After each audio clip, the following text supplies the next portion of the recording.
Welcome to this explainer. Today, we're diving into how Crocs completely flipped its brand script right here in India. It's honestly a fascinating story of taking what was once considered this purely functional, kind of clunky gardening shoe and totally transforming it into high fashion. I mean, if you've walked down literally any street, visited any mall, or just scrolled through your social media recently, you know exactly what I'm talking about. They are absolutely everywhere. But that brings us to the big question, right? How in the world did a shoe that was once relentlessly mocked for its looks become a premium fashion icon? Well, today we are going to unpack one of the most dramatic brand makeovers in retail history. We'll look at the data, the massive marketing pivots, and the brilliant consumer psychology they use to completely change our minds. All right, let's jump right in with Section 1, the Great Brand Transformation. Let's rewind the clock a bit to 2007. When Crocs first entered the Indian market, they were jumping into a retail landscape that was just starting to wake up. It was being fueled by rising disposable incomes, the very early days of e-commerce, and a pretty major shift in consumer preferences. Global footwear was just starting to flood into Indian malls, so the market was ripe. But Crocs had a very specific, incredibly stubborn hurdle to clear. You know the reputation. For years, they were fighting this exact, unshakable perception. They were universally known as the ugly but comfortable shoes. Highly practical for gardening or, just lounging around the house? Absolutely. But fashionable? No way. Not by any stretch of the imagination. And that perfectly sets up the massive leap they had to make. They couldn't just tweak their image. They had to shift the entire public mindset from seeing these clogs as dirt-covered utility item to a sparkling premium lifestyle statement. Engineering that kind of mental shift is incredibly difficult. You're essentially asking a consumer to pay a premium to wear a meme. And that meant Crocs had to completely rewire the cultural context surrounding their shoes.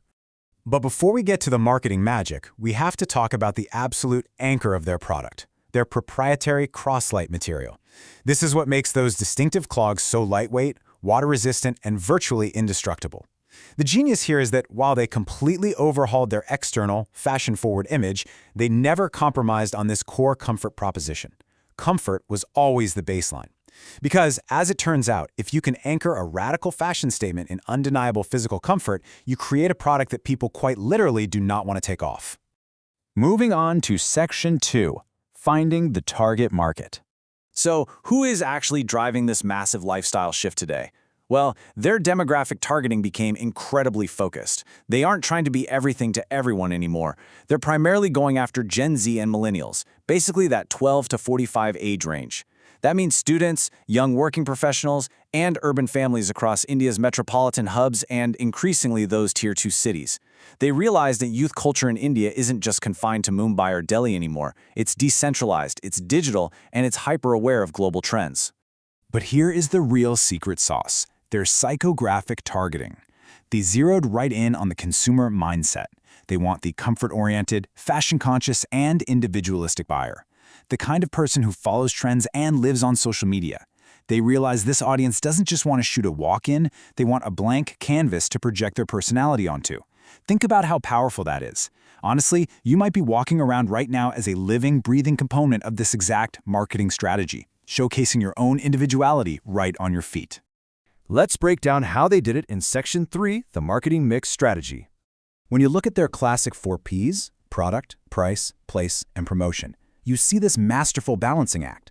They offer a diverse product range paired with a premium value price point, occasionally offering seasonal or festival discounts. They make sure you can find them absolutely everywhere through a massive omni-channel push across exclusive stores, malls, and e-commerce.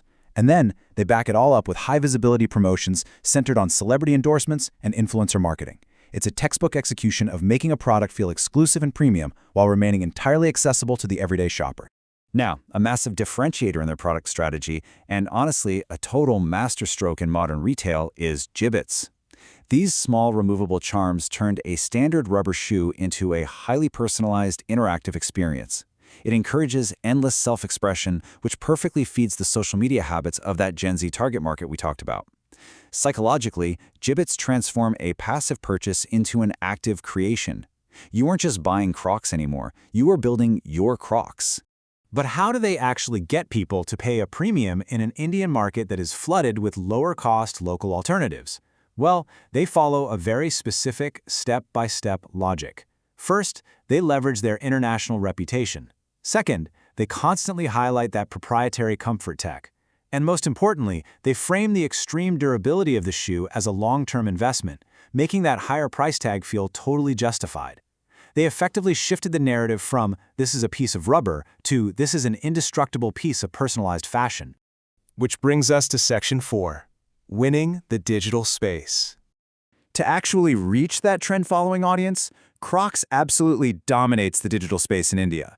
They do this by partnering up with major Bollywood celebrities and top-tier lifestyle creators on platforms like Instagram and YouTube. But here's the kicker: they don't just show the shoe, they show styling ideas. By sharing customer videos using Gibbets, they essentially turn their own users into brand ambassadors.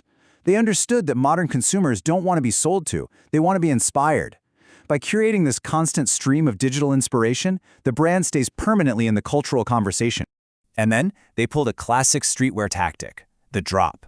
By launching limited edition collaborations with artists, fashion brands, and big entertainment franchises, they literally manufacture scarcity. This takes a mass-produced clog and turns it into a highly desirable, exclusive item that young consumers will just rush to collect. Suddenly, a shoe you could buy anywhere became something you had to wait in a digital line for. That manufactured hype? It's pure retail alchemy. But let's look at the hurdles in Section 5, navigating competitors and challenges. Despite their incredible success, it is definitely not all smooth sailing. The Indian footwear landscape is a famously complex battleground. Crocs faces fierce competition on multiple fronts. They're going head-to-head with global sportswear titans like Skechers, Nike, Puma, and Adidas, who totally own the athleisure trend.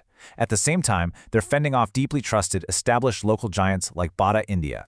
Every single one of these rivals is fighting tooth and nail for the exact same share of the Indian consumer's wallet. When we map out their strengths and weaknesses, the risks become crystal clear. Yes, they have immense strengths in their global identity, high comfort, and a super strong youth connection, but their premium pricing makes them highly vulnerable to local knockoffs.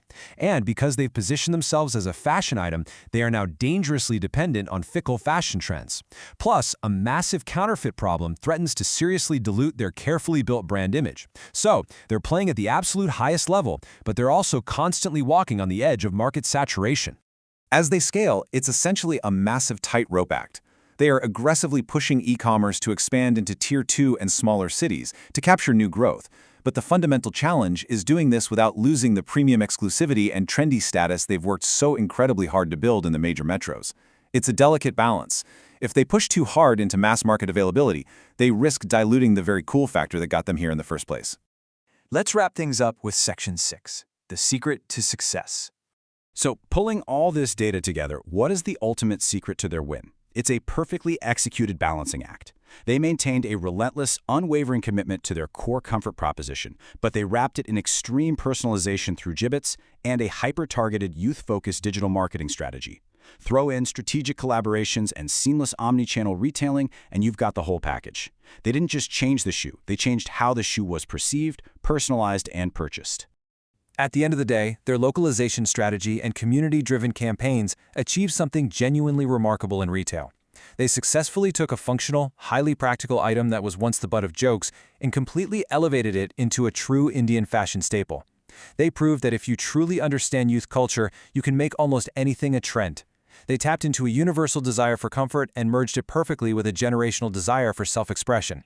Which leads us with a pretty massive question to consider as we wrap up this explainer. As Crocs expands further into smaller cities and inevitably battles the changing tides of fashion trends, can they maintain their premium status? Or will they eventually cycle back to being just another comfortable shoe? Watching how they navigate the future of the Indian footwear market is going to be a masterclass in brand management.